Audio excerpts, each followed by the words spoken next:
Subscribe to our YouTube channel and press the bell icon to get the latest updates. Mahabharat का कथनांक अनेक रोचक और प्रेरक प्रसंगों से भरा हुआ है, जो काफ़ी प्रेरणादायक होने के साथ जीवन संघर्ष में इंसान के हौसलों में भी इजाफा करता है। इन कथाओं को मानव जीवन में आत्मसात करने से इंसानी जीवन की कई कठिनाइयों का स्वतः अंत हो जाता है।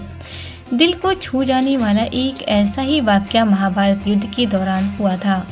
महाभारत का युद्ध प्रारंभ हो चुका था। दोनों ओर के योद्धाओं के 100 रणभूमि में गिर रहे थे। चारों तरफ जहां तक नजरें जाती थीं, 100 के ढेर दिखाई दे रहे थे। कौरव और पांडव दोनों पक्षों के सैनिक वीरगति को प्राप्त हो रहे थे, लेकिन इस युद्ध के शुरुआती दौर में कौरव पक्ष को भारी हानि उठानी पड़ रही थी। पांडवों के युद्ध कौशल के आगे कौरव सेना की 100 के ढेर लग गए थे। पांडव सेना जिस तरह मौत का तांडव दिखा रही थी, इससे कौरव महारथी चिंता करने लगे। उस वक्त कौरव खेमे के प्रधान सेनापति की कमान पितामह भीष्म के हाथ में थी। कौरव शिविर में महारथी इस बात पर चिंता जता रहे थे कि कौरव पक्ष में ज़्यादा क्षति हो रही है। ऐसे में दुर्योधन ने पितामह भीष्म का उलाहना दिया और कहा कि पितामह जानबूझकर पांडव के लिए नर्म रुख रख रहे हैं। दुर्योधन की बातों से आहत होकर पितामह पांडवों की वध की घोषणा कर देते हैं। ऐसे में श्री कृष्ण चिंता में डूब जाते हैं और पांडवों की सुरक्षा का उपाय निकालते हैं।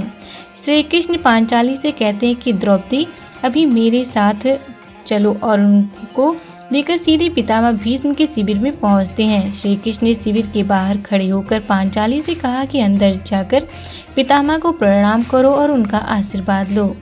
पांचाली के प्रणाम करते पितामह ने उनकी अखंड सौभाग्यवती होने का आशीर्वाद दिया। आशीर्वाद देने के बाद उन्होंने द्रौपदी से पूछा कि बस इतनी रात को तुम यहाँ पर कैसे आई? क्या तुमको श्री कृष्ण यहाँ पर लेके आए हैं? द्रौपदी ने कहा हाँ। तब भीष्म ने कहा कि मेरे एक वचन को दूसरे से काटने का काम श्री कृष्ण ही कर सकते हैं। इतना कहकर वो शिविर से बाहर आए, श्री कृष्ण के गले लग गए। इसके बाद श्री कृष्ण ने द्रौपदी से कहा कि एक बार पितामह को प्रणाम करने से तुम्हारे 5 पतियों को जीवन दान मिल गया। इसी तरह यदि तुम रोजाना पितामह भीष्म, गुरु द्रोण, कृपाचार्य, धृतराष्ट्र के साथ दुर्योधन और दुशासन की पत्नियों को भी प्रणाम करती तो आज यह रणभूमि रक्त से लाल नहीं होती और महाभारत युद्ध की नौबत नहीं आती।